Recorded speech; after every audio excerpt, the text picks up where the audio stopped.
Tende bom ânimo. Sou eu. Não tenhais medo.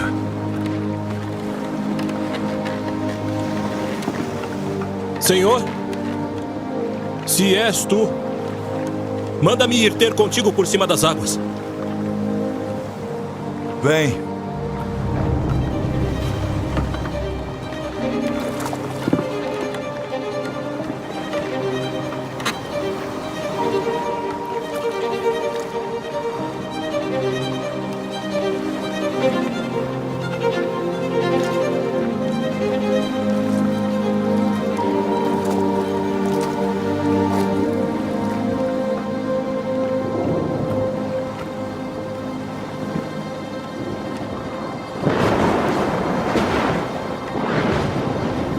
Senhor, salva-me.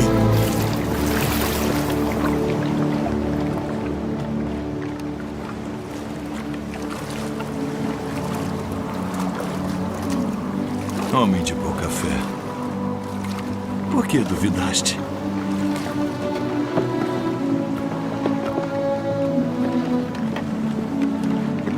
És verdadeiramente o Filho de Deus.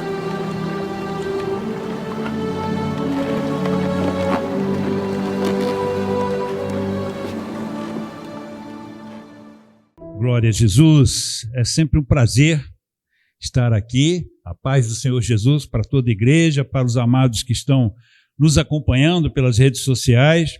Louvamos a Deus pelo privilégio, porque é um privilégio, é uma oportunidade falar do amor de Jesus. Amém? Amados, vamos abrir a palavra santa do nosso Deus no Evangelho segundo escreveu Mateus, no capítulo 14, e vamos ler a partir do verso 22. Evangelho segundo escreveu Mateus, capítulo 14, a partir do verso 22. Amém? Leamos a Sagrada Escritura. Diz assim a palavra de Deus: logo em seguida ele obrigou os seus discípulos a entrar no barco e ir na frente dele para o outro lado, enquanto ele mandava as multidões para casa. Tendo-as mandado para casa, subiu ao monte para orar em particular. E ao anoitecer, ele estava ali sozinho. Enquanto isso, o barco já estava bem longe da terra e era sacudido pelas ondas, pois o vento era contrário. Já à alta madrugada, Jesus foi até eles andando sobre as águas, sobre o mar. Mas ao vê-lo andando sobre o mar, os discípulos assustaram-se e disseram: é um fantasma! E gritaram de medo. Jesus, porém, falou-lhes imediatamente: tendes coragem, sou eu, não temais. Pedro lhe respondeu: Senhor, se és tu, manda-me ir sobre as águas até onde estás. E ele disse: vem. Descendo do barco e andando sobre as águas, Pedro foi ao encontro de Jesus. Mas ao perceber o vento, teve medo. E começando a afundar, gritou: Senhor, salva-me. Imediatamente Jesus estendeu a mão, segurou e disse-lhe: homem de pequena fé, por que duvidaste? E logo que subiram para o barco, o vento cessou. Então os que estavam no barco o adoraram, dizendo: verdadeiramente tu és o Filho de Deus. Fechemos nossos olhos, amados. Querido Deus, Pai, estamos aqui agora para ouvir a tua voz. É a única coisa que queremos fazer nesse momento, é escutarmos a ti. Portanto, ó Deus, toma esta palavra que é tua e aplica ela ao nosso coração. Abre o nosso entendimento, abre os nossos ouvidos, ó Pai, para que possamos entender o que tens para nós aqui. Usa-me, Deus, como teu instrumento, como a tua caixa de ressonância. Usa-me da forma como tu quiseres, pois é em nome de Jesus que nós oramos. Amém. Podemos sentar, amado. Muito bem. Como tem que ser, né? toda mensagem que alguém vai pregar, ela tem que ser fruto de uma reflexão pessoal. E essa cumpriu exatamente esse papel. E algumas semanas atrás, meditando nesta passagem, o Senhor falou profundamente ao meu coração pontos em que eu precisava prestar atenção. Me chamou a atenção para algumas situações na minha vida que precisavam ser repensadas.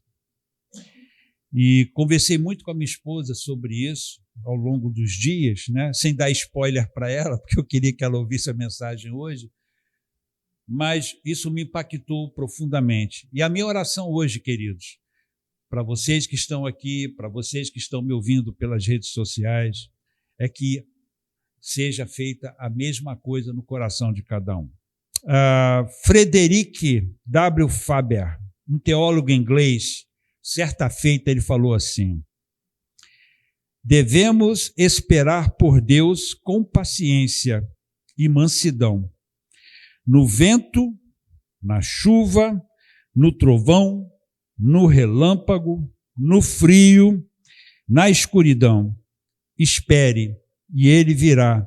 Ele jamais virá para aqueles que não esperam por ele. Vou repetir. Isso aqui é muito forte. Devemos esperar por Deus com paciência e mansidão.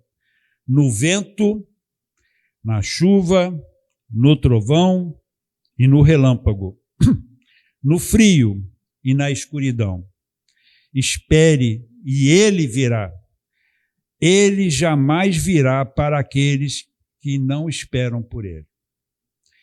Com isso em mente, irmãos, vamos para a nossa reflexão desta manhã. E o Senhor me apontou 3 pontos que eu precisava prestar muita atenção na minha vida. E creio que esta mensagem vai ser importante para algumas pessoas. E Deus saberá para quem enviá-las, né? Nós vemos aqui o primeiro ponto, o primeiro princípio que Deus me falou é que o dedo que aponta a direção está na mesma mão que abre o caminho. O dedo que aponta a direção está na mesma mão que aponta, que abre o caminho. O dedo aponta e a mesma mão do dedo abre o caminho. E nos versos 22, no 23, nós lemos o seguinte, do nosso texto áureo. Logo em seguida, ele obrigou seus discípulos a entrar no barco e ir na frente dele para o outro lado, enquanto ele mandava as multidões para casa. Tendo-as mandada para casa, subiu ao monte para orar, e, em particular, e ao anoitecer ele estava ali sozinho. Então aqui nós lemos que Jesus, é importante que a gente preste muita atenção em algumas palavras no texto, porque elas nos falam demais. E aqui nós vemos a palavra obrigou. Jesus obrigou seus discípulos a entrarem no barco e irem na frente dele em direção a Cafarnaum. Ele tinha acabado de fazer a multiplicação dos pães e dos peixes, né? E aí, em dado momento, ele chega para os discípulos, já era final da tarde, ele chega para os discípulos e diz: peguem o barco e vão na minha frente, que depois eu alcanço vocês.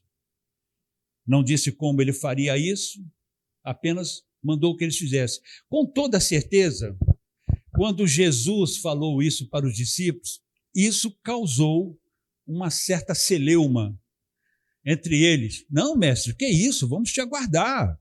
Termina tudo aí, te ajuda na finalização dos trabalhos, qualquer coisa parecida, e vamos esperar o Senhor. Jesus falou para eles: não, eu quero que vocês peguem o barco e sigam na minha frente. E Jesus foi taxativo, ele foi coercivo, porque com certeza os discípulos não queriam fazer isso.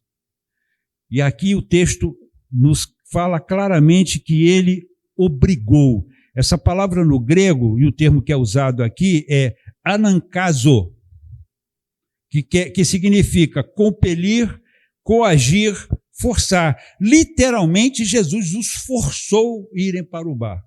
Então, guardem isso. E é evidente que quando Jesus ordenou a eles que entrassem no barco, não houve consenso entre eles, né? E isso gerou uma discussão. E foi preciso que Jesus usasse de sua autoridade para obrigá-los a fazerem isso, a entrarem no barco. Esse termo, gente, anankazo, ele é usado 9 vezes no Novo Testamento. 9 vezes. Só que a única vez em que Jesus obriga alguém a fazer alguma coisa é nessa ocasião, é nesse episódio. Jesus nunca obrigou ninguém a fazer nada, mas neste episódio, Jesus obrigou. E aí vem aquela pergunta, por que que Jesus fez isso? Se Jesus, ele não tem não existe isso no perfil de Cristo, tá? Dele nos obrigar a fazer algo. Mas, nessa ocasião, ele usou desse artifício porque ele precisava fazer uma coisa, ele precisava implementar uma ação. E muitos vão dizer, mas está claro, Cleito, no verso 23 disse que ele ficou sozinho e resolveu orar. Jesus queria ficar sozinho para orar. Será, meus irmãos? Né? Será? Os atos de Jesus nunca foram despropositados, pois ele agia sobre a influência do Espírito Santo. Nós vamos ver isso em Mateus capítulo 4, verso 1, quando o Espírito leva para o deserto para ser provado, tentado, e em Lucas 4, 18, também vamos ver isso. E com toda certeza Jesus tinha algo para ensinar para os discípulos, mas antes ele busca a Deus em oração.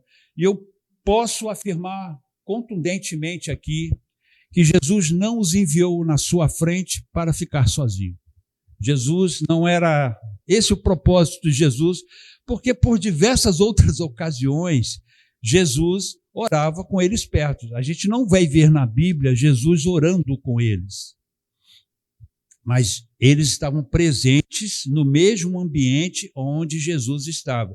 Então, nós vamos ver exemplos como lá no Getsemane, quando ele se afasta dos discípulos um pouco e fica ali sozinho orando. Mas os discípulos estão vendo. O próprio Jesus ensina os discípulos a orarem. Então, esse não foi o propósito de Jesus. Jesus tinha algo em mente. Ele tinha algo que ele precisava fazer, tá? E para isso, tá, essa ação dele tem um propósito muito específico que nós vamos começar a entender ao longo do texto. Ok? Então peço que os irmãos fiquem atentos a isso. E aqui, meus irmãos, nesses primeiros 2 versículos, quando Jesus obriga os discípulos a entrarem no barco e logo a seguir ele fica sozinho e vai orar, eu aprendo aqui 2 grandes lições muito importantes. A primeira delas é que podemos ser compelidos por Deus para uma direção ou propósito. E algumas dessas impressões são elementares e podemos discernir no momento. Mas existem outras que nós não podemos fazer isso. As que são elementares, nós temos aqui no texto de Romanos 8,14, porque todos os que são guiados pelo Espírito de Deus, esses são filhos de Deus. Nós somos guiados pelo Espírito Santo. Ele mora dentro de nós. As nossas ações, elas são dirigidas por ele. Em alguns momentos, somos compelidos a fazer alguma coisa, mas percebemos, tá, mais ou menos qual é a intenção do Espírito Santo nesse sentido. Mas existem outras questões que naquele momento aquilo está velado para você. Você sente a compulsão, você sente algo dentro do seu ser que fala muito alto, você ainda não consegue discernir ao certo o que é, você começa a a olhar em algumas direções, mas você não tem certeza se é aquilo. Isso acontece. E aí, quando nós estamos sendo compelidos, impulsionados pelo próprio Espírito de Deus para fazermos algo, qual é a atitude? Segunda, recebemos a impressão no nosso coração, percebemos que Deus quer nos mostrar algo, e nesse momento não estou conseguindo discernir aquilo que Deus está querendo que eu faça. Qual é a segunda? A segunda coisa que eu preciso fazer é buscar o discernimento disso. Então, nós vemos aqui, por exemplo, um exemplo maravilhoso na palavra de Deus, porque quando nós nos sentimos impelidos com esse sentimento forte dentro do nosso coração, nos impulsionando, nós devemos buscar de Deus, na sua sabedoria, qual é a intenção dele. Se isso for procedente dele, ele vai me direcionar, ele vai me dizer, ele vai falar para mim o que eu tenho que fazer. E aqui nós temos um exemplo maravilhoso na palavra, lá em Daniel capítulo 9, nós vemos Deus apontando com o dedo para Daniel uma determinada situação. Daniel capítulo 9, quando eu li essa oração de Daniel, ela mexeu profundamente comigo.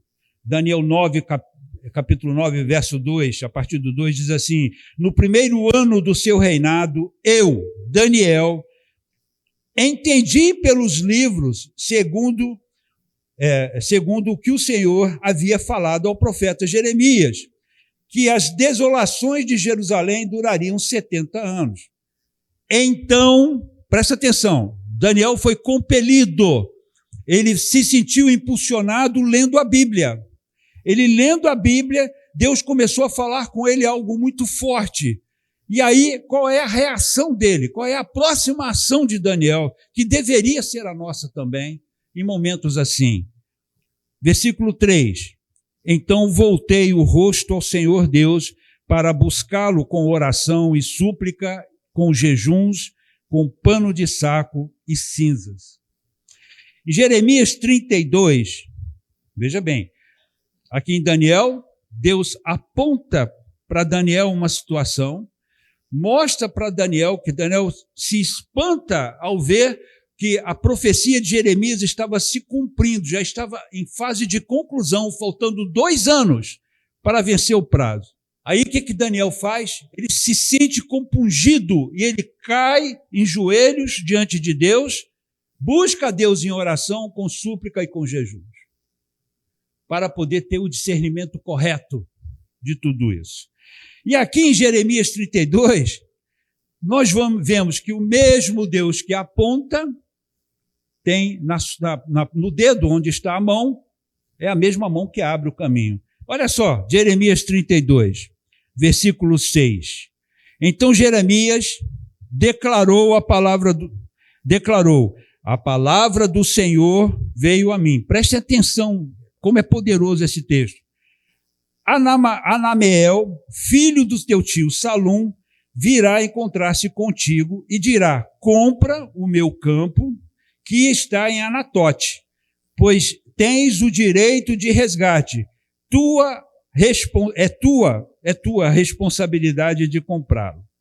Então, conforme a palavra do Senhor, meu primo Anameel veio encontrar-se comigo no pátio da guarda e me disse: compra o meu campo que está em Anatote, na terra de Benjamim, porque o direito de herança de resgate é teu. Compra-o para ti. Então, entendi que essa era a palavra do Senhor. Vocês pararam para prestar atenção nisso aqui? Jeremias estava preso, gente. Ele estava na cadeia.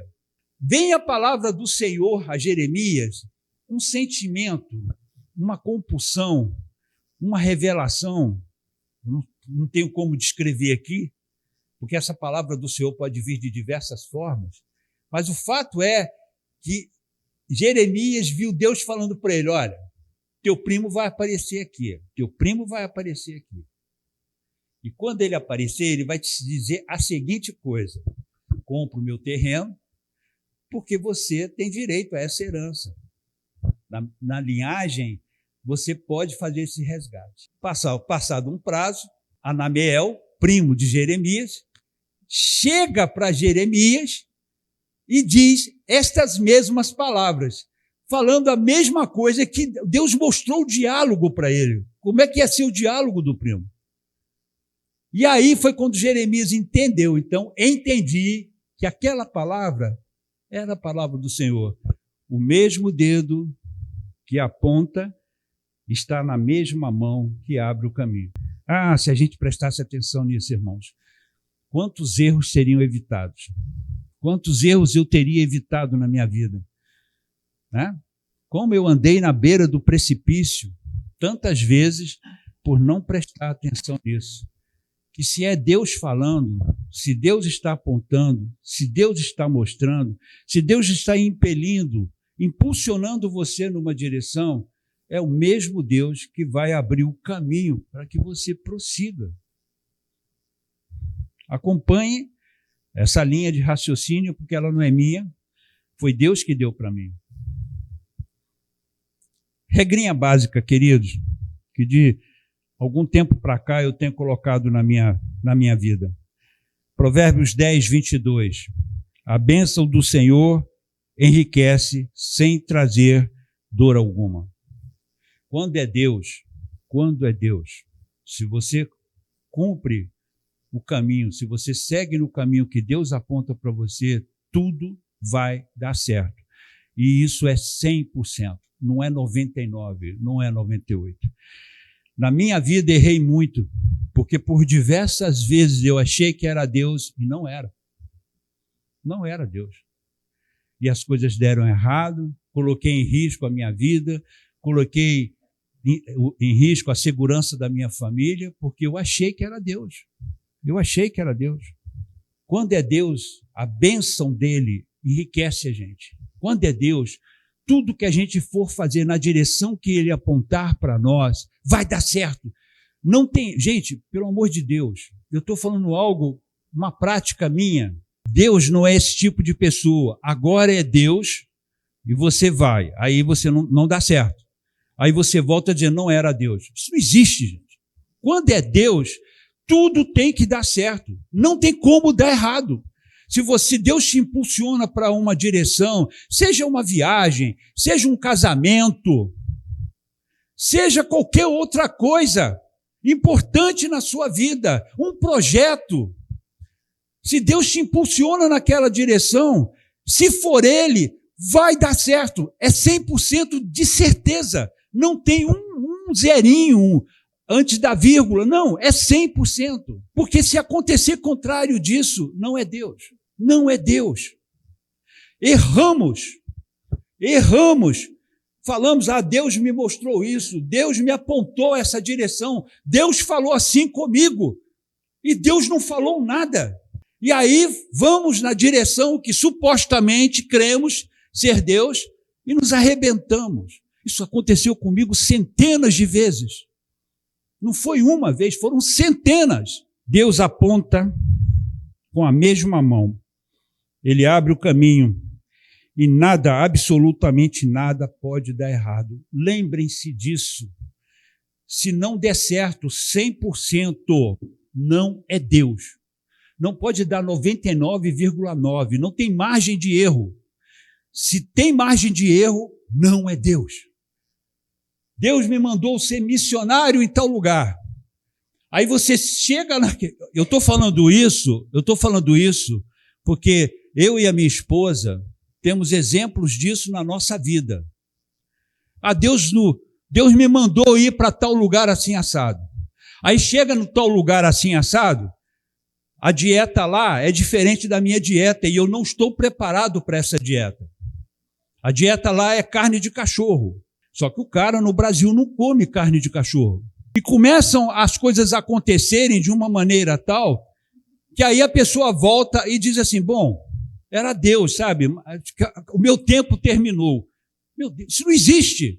Isso não existe. Olha só em Isaías 48, versos 17, o que diz. Assim diz o Senhor, teu Redentor, o Santo de Israel. Eu sou o Senhor teu Deus, que te ensina o que é proveitoso, que te conduz pelo caminho que deves andar. E eles não ficarão sedentos quando ele os conduziu através... Gente, olha o texto, vamos para o texto.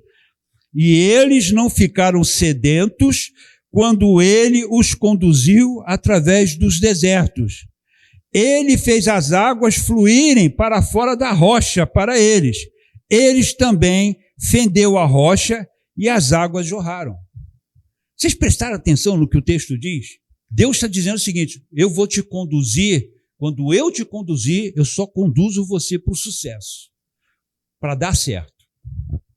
Vai ter luta, vai ter tribulação, mas o final é de sucesso. Agora, no exemplo aqui de Israel, Deus está falando, te conduzi pelo deserto, mas não te faltou água. Eu fiz a água sair da pedra. Esse ditado, tirar água de pedra, vem disso aqui. Vocês não morreram de fome, porque eu enviei cordonizes para vocês. E fiz com que elas voassem bem baixinho. Até isso Deus fez. Fiz elas voarem baixinho para vocês terem como pegá-las. Bota isso na tua cabeça, como eu coloquei na minha. Eu tenho projetos para a minha vida ainda. Eu tenho sonhos. Eu conversei isso com a minha esposa. Sonhos que julgo ser de Deus. Julgo ser de Deus. Mas vou aguardar nele. Vou esperar nele. Não vou me precipitar. Porque se eu fizer isso, eu vou errar. Com toda certeza eu vou errar.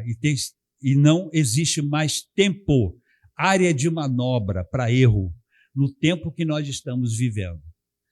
Qualquer coisa que você fizer na sua vida, qualquer coisa, você tem que fazer com muita certeza de que Deus está à tua frente e Ele está te mostrando que é isso que você tem que fazer. Porque não existe mais espaço para área de manobra. Não tem como você voltar, falar assim, errei aqui, deixa eu voltar, ir para o começo. Não tem mais tempo para isso. Precisamos ter certeza 100% de que é Deus. Amém? Tem um segundo aspecto que Deus me mostrou, que eu achei muito interessante, porque a expressão que veio, eu até coloquei outro tópico, né? Batizei esse tópico com outro nome, mas Deus falou, não é esse o nome é esse aqui. Nem tudo que reluz é ouro. Ditado popular, né? Sabe por que esse ditado existe? Porque somos facilmente enganados pelas aparências. Nos enganamos com a aparência. Como nos enganamos? Como o nosso discernimento é fraco. Hoje aqui na escola bíblica, o irmão Reginaldo abordou um pouco disso. Como o nosso discernimento é sem noção. Nem tudo que reluz é ouro, nem tudo que aparentemente te aponta e diz, não, é isso, camarada. Pô, olha só, as coisas estão acontecendo. Eu estava lembrando de Gideão, olhando aquela empreitada que ele teve que fazer. E como Gideão insistiu com Deus. Gente, presta atenção. Gideão estava malhando o trigo no lugar onde se esmaga a uva, por causa dos midianitas. Aí ele estava lá malhando, aparece um varão, do nada, na frente dele. E esse anjo chega para ele e fala para ele de uma missão que ele tinha que cumprir. Veja bem, ele tem o próprio Deus na frente dele dizendo, camarada, é assim, assim, assado. Tá?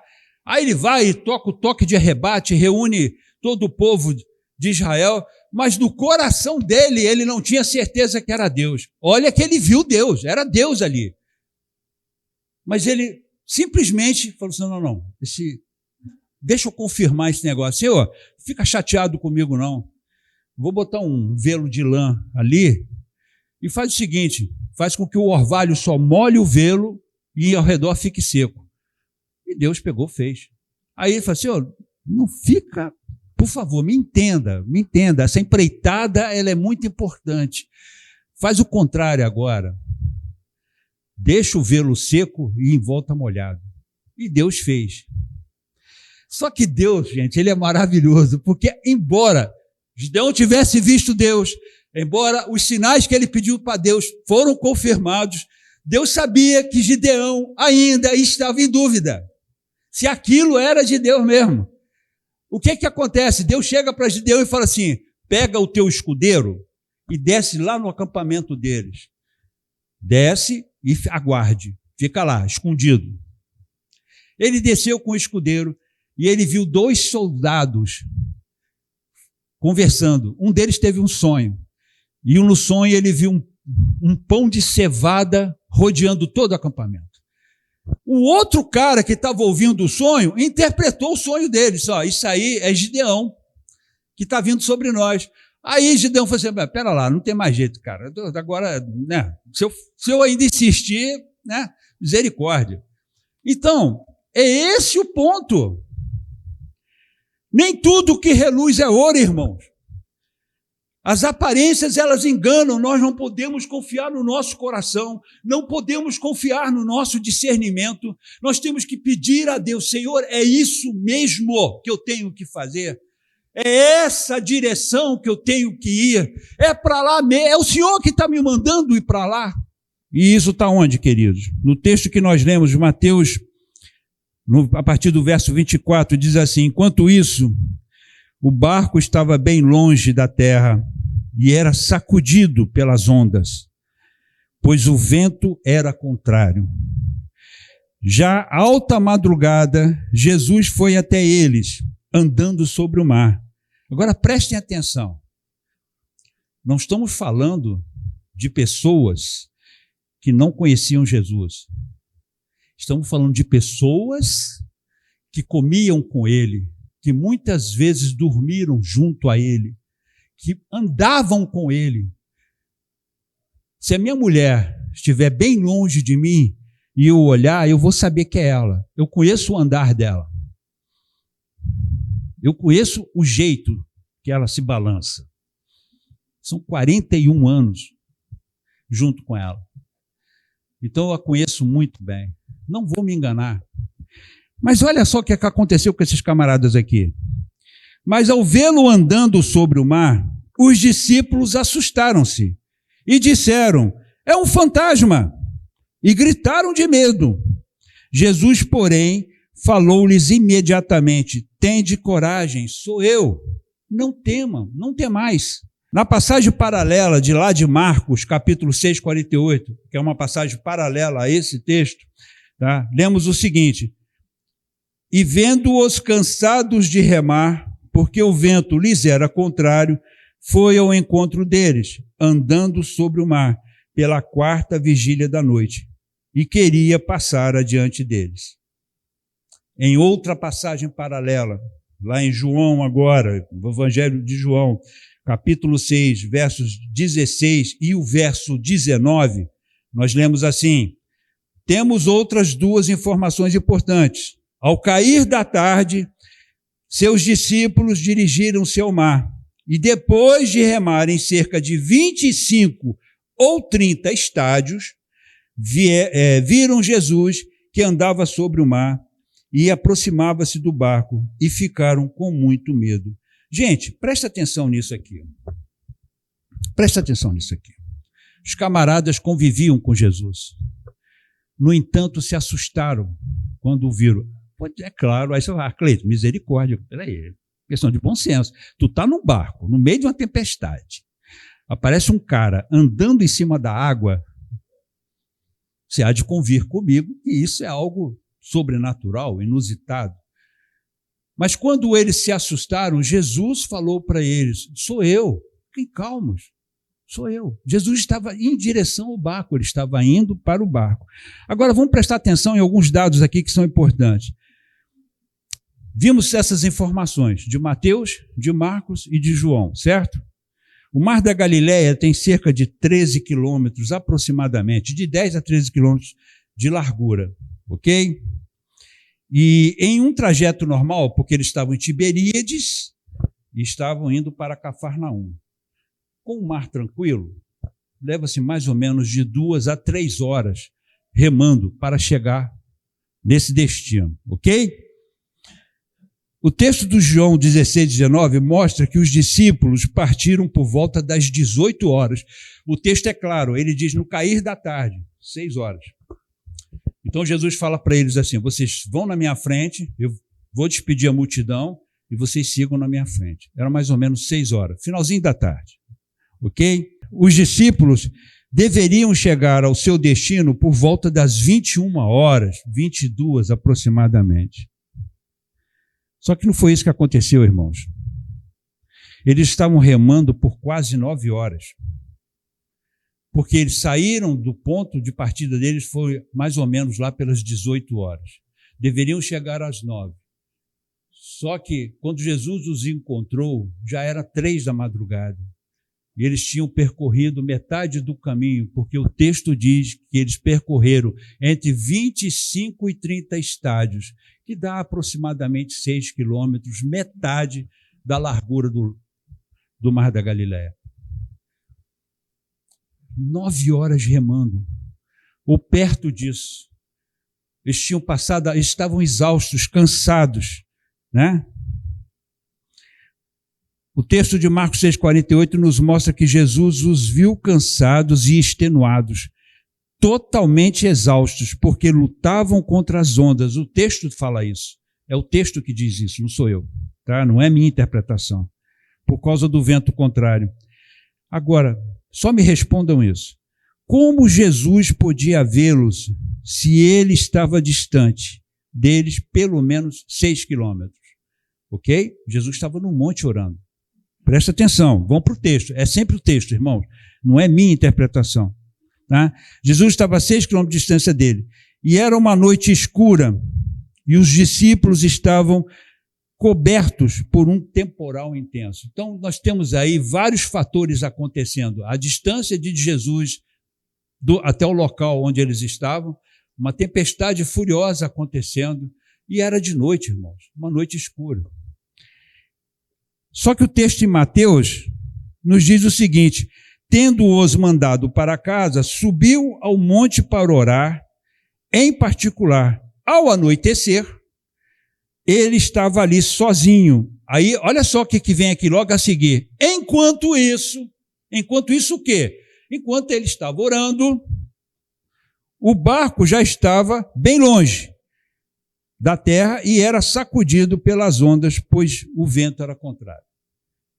Jesus estava orando naquele momento, buscando de Deus a sabedoria necessária para poder cumprir o propósito para o qual ele tinha mandado os discípulos irem na frente dele. E aqui eu aprendo mais 2 lições. A primeira é que não há nenhuma situação da nossa vida que passe desapercebida de Jesus. Tanto em Mateus 14:25, como em Marcos 6:48, afirmam que Jesus foi ao encontro deles para socorrê-los. Preste atenção nisso. Em Marcos está escrito que, vendo-os cansados, quando foi que Jesus os viu cansados? Quando estava em oração. Quando ele estava sozinho com o Pai. Porque Jesus conhece todas as coisas. Ele sabe de tudo na nossa vida. Prestem atenção nisso. Gente, isso é lindo demais. Jesus orando os viu cansados, extenuados, cansados de remar porque o vento lhes era contrário. É o que está no texto. Isso é o que está escrito no texto. Jesus está vendo a nossa luta. Também está vendo que estamos cansados e ele caminha para o nosso socorro. Agora, preste atenção nisso aqui também. É a segunda lição que eu aprendo.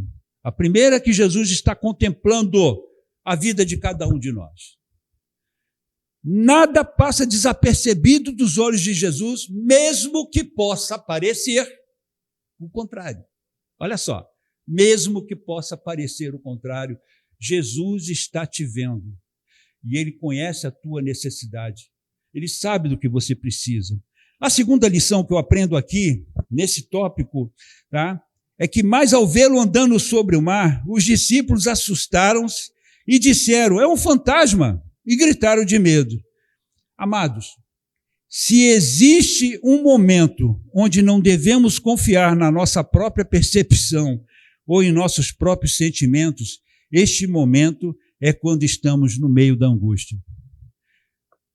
Se é um momento que você tem que ficar calado, tá? Chora.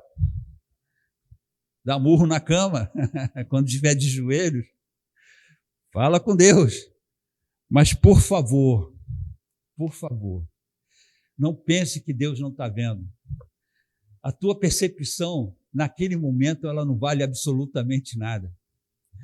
A nossa percepção, ela está completamente esvaziada. Ela já é ruim. Nós estando bem, imagine quando nós estamos num momento de aperto, de aflição, de angústia. E aqui é interessante, tá? Porque na maioria das vezes, quando estamos envolvidos por uma circunstância ruim, quando estamos envolvidos por momentos difíceis, começamos a ver fantasmas por todos os lados. A mesma coisa que os discípulos viram, né? A gente começa a pensar, eu não estou bem com Deus. Não. Eu fiz alguma coisa, joguei pedra na cruz, não tem esse ditado? Joguei pedra na cruz. Então, você começa a pensar, não é possível. Você ora, parece que depois que você ora, a pressão aumenta, né? Normalmente é assim, você ora, jejua e a pressão aumenta. E você fala, Deus, o que está acontecendo? Eu não estou conseguindo compreender. Por que isso está me envolvendo? Gente, são aparências. Isso tudo é aparente. E o texto nos mostra isso de uma clareza. Os discípulos estavam no meio de uma situação muito ruim. O barco sacudindo, vento batendo, a água do mar caindo em cima deles.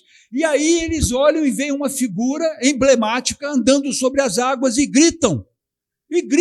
É um fantasma.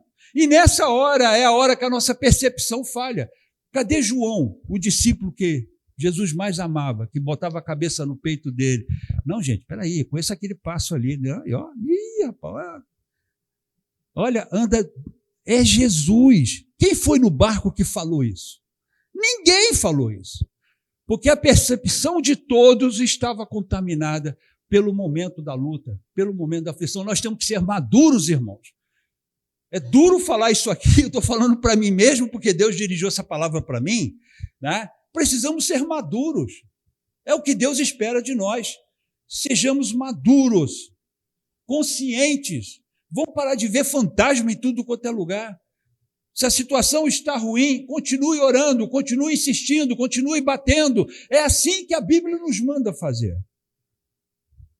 Outra coisa importante, e foi uma figura interessante que Deus mostrou para mim, porque na hora que eu estou orando, ou depois da minha oração, ou do meu jejum, né, e parece que as coisas não... Se eu vai para o dia seguinte, meu Deus, não mudou nada, está tudo ruim, as coisas não alteram, né? E aí, de repente, parece que piora, parece que a coisa se avoluma. E Deus me mostra uma figura interessante, um balde. Não foi uma visão que eu tive, não. É um pensamento que eu tive, tá? Mas uma figura que veio na minha mente, no meu pensamento. Um balde cheio até a borda, cheio de água. Mas quando você coloca a sua mão dentro desse balde, o que acontece? A água transborda. Não foi mais água que entrou, foi a sua mão que entrou ali, para fazer alguma coisa, ou para agitar o sabão que estava dentro dela, e a água começa a sair para tudo quanto é lado. Esse aqui é o tamanho da minha mão. Vocês imaginem o tamanho da mão de Deus, quando Ele entra na nossa vida, e quando Ele começa a sacudir, tá? Vai água para tudo quanto é lado, irmãos. É Deus agindo, é Deus já atuando, é Deus fazendo alguma coisa que nós não percebemos. A gente só vê a situação ao redor, mas a mão de Deus já está ali sacudindo, Ele já está fazendo alguma coisa acontecer, mas a gente só vê a água saindo do balde. Falando isso com uma figura que Deus mostrou para mim. Terceira e última expressão de Deus para mim, e com ela eu concluo o que nós estamos refletindo nesta manhã. Já é a nossa conclusão.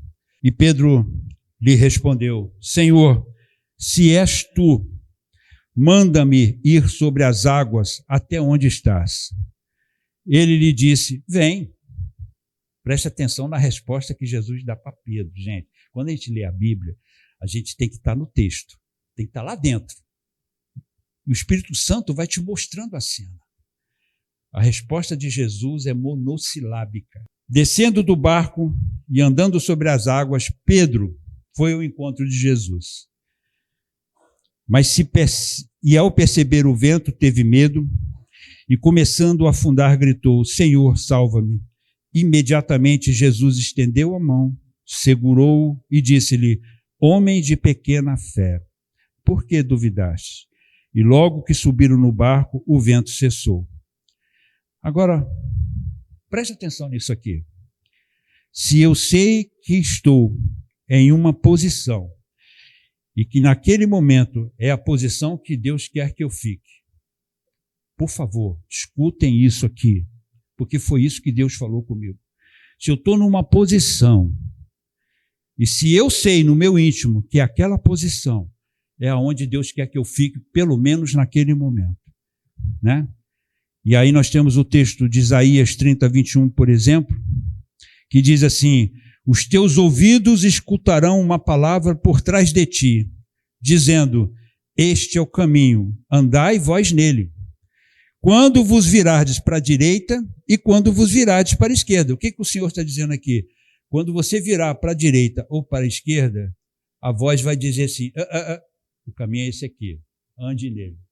Então, se você tem essa consciência, se nós sabemos que essa é a minha posição, que pelo menos pelo momento é ali que Deus me quer, se eu sei que Deus contempla toda a minha luta e sofrimento e a exaustão, se eu sei que Deus está vendo a minha exaustão na prova, se eu sei que segundo suas promessas Ele virá ao meu encontro, aí vem a pergunta que é a conclusão dessa mensagem.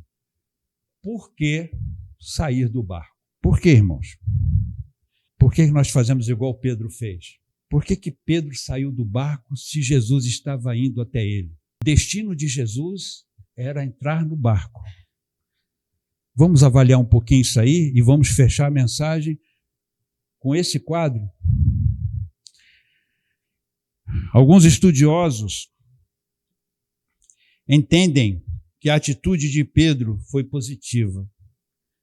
E alguns até o elogiam, dizendo que Pedro queria ficar perto de Jesus. Eu vi comentários dizendo exatamente isso. Não, foi uma manifestação, um desejo profundo de Pedro, porque ele queria ficar perto de Jesus. Eu, porém, discordo deste pensamento. Eu estou dizendo que eu, Cleiton, vou contrariar a maioria dos teólogos que apoiam a atitude de Pedro. Eu tiro o meu apoio totalmente. E aí, por que eu penso isso, irmãos? Por causa do texto que eu li. Eu vejo, no mínimo, que Pedro foi presunçoso no seu ato de antecipar um processo. Jesus não está indo para o barco. Jesus não orou no monte, contemplou o sofrimento dos discípulos, a luta dele, e Jesus está: eu vou lá salvar eles. Jesus já tinha esse intento no coração, isso já estava assentado no coração dele. Pedro vai e antecipa o processo. Ele vai ao encontro de Jesus. No meu entendimento, pelo que eu enxergo na palavra, tá? Ele cometeu um erro. Ele foi presunçoso. E muitas das vezes somos presunçosos também. O que é a presunção? É quando você presume algo, tá, que você não tem certeza de que é aquilo. Pedro sabia que era Jesus, gente? Será que Jesus estava tão distante assim? Vamos tentar imaginar a cena, tá? Nós vamos imaginar a cena agora. As amarras do barco gemendo, porque o barco estava em movimento. O vento batendo, aquele barulho do vento de um mar encapelado. As ondas do mar batendo. Imagine todo esse coral, todo esse barulho. Como é que Jesus conseguiu dialogar com eles? Ele não estava longe, ele estava perto. Ele estava num ponto onde eles podiam contemplar a figura de Cristo.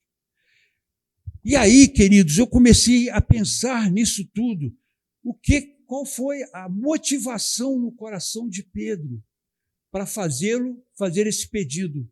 Agora, o que eu acho mais interessante é que Pedro, quando Jesus fala para Pedro, manda ele vir, muitos entendem que Jesus deu uma autorização para ele. Que Jesus falou para ele, não, Pedro, beleza, vem sim, vem cá, chega junto, vem para perto. Jesus foi monossilábico, gente. Ele falou, vem. Ele só falou isso. Ele não estava autorizando. Mas por que você fala isso, Cleiton? Onde foi de que você tirou isso? Eu tiro do texto. Ele diz assim, preste atenção, olha o que o texto diz. Se és tu, às vezes fazemos isso. Se o Senhor é Deus, eu quero ver isso acontecer. Isso vai acontecer. Fazemos isso, irmãos. Se és tu, Jesus, então o Senhor vai me mandar andar sobre as águas. O que Jesus, qual é a reação normal de uma pessoa que, de certa forma, está sendo desafiada? Naquele momento, toda a autoridade do Deus eterno estava sendo colocada em xeque por um homem que diz assim, se é o Senhor mesmo, então o Senhor vai me mandar andar pelas águas. Agora, veja bem, se eu estou na dúvida, isso é o que a sensatez me mostra. Se eu estou na dúvida, se eu não tenho certeza de que aquele ali é o Senhor Jesus, eu vou botar o pé na água para quê? Porque se ele não for a pessoa que eu espero ser, eu vou afundar. Eu vou afundar. É um raciocínio lógico, irmãos. Se és tu, Senhor, me mande andar pelas águas. Jesus disse, então vem. Eu sei que isso vai chocar muita gente, mas se você ler o texto, irmãos, nós vamos entender exatamente o que foi que aconteceu ali.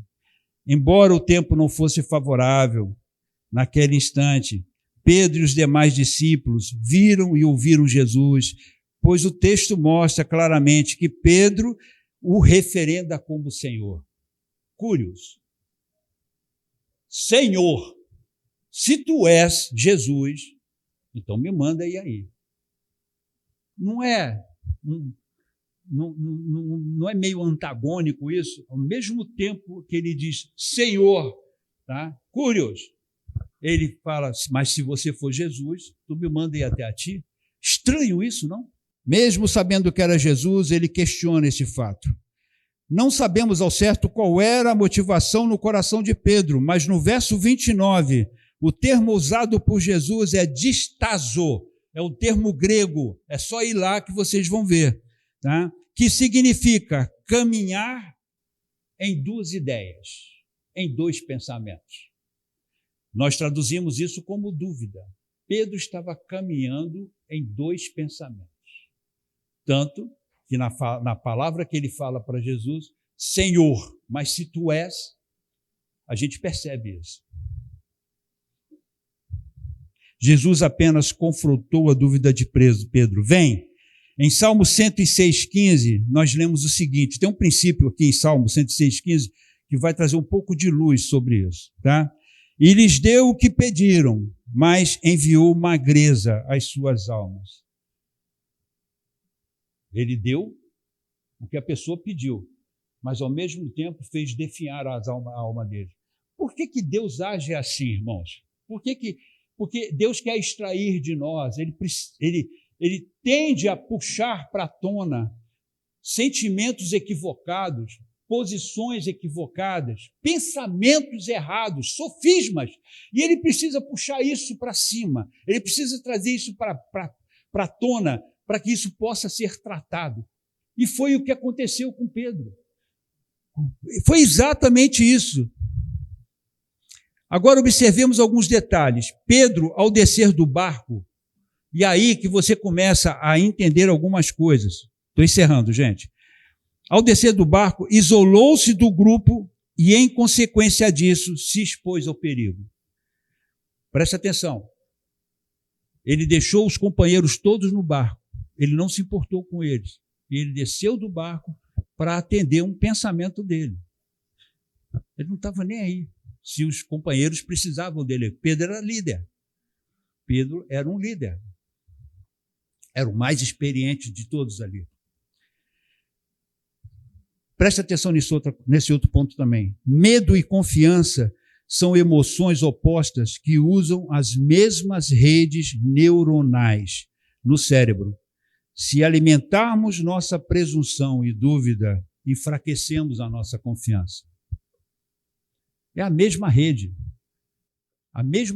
neuronal no nosso cérebro que traz para nós, tá? Que fala para nós da confiança, é a mesma rede usada para a presunção e para a dúvida. Sozinhos, irmãos, são presa fácil. Aguarde Jesus. Não saia da posição onde Ele te colocou. E a mensagem de hoje é isso. Não saia da posição onde Deus te colocou. Fique no barco. Porque olha só o que acontece logo a seguir. Eles vão para o barco. Porque o destino era o barco. O destino era Jesus chegar ali. E olha o que acontece lá no verso 32 e 33.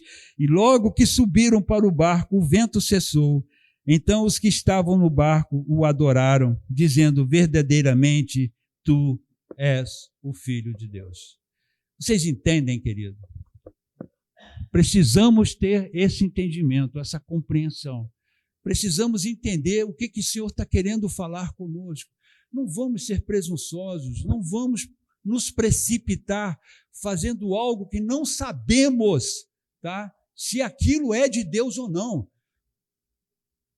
Pedro podia ter qualquer motivação no coração dele, mas não era a motivação certa. E ele afundou por causa disso. Cleiton, ele teve medo do vento, mas se ele estivesse no barco, ele não teria afundado. O erro dele foi sair do barco. Ele estava muito bem intencionado. Eu estou indo em direção a Jesus. Eu estou indo me aproximar dele. Mas estava indo da forma errada. Não era o que Jesus queria. E Jesus só, digamos assim, faz uma assertiva, né? concordando com o ato dele, porque Pedro tinha dúvidas profundas no seu coração que precisavam ser resolvidas. Amém? Vamos ficar de pé, queridos.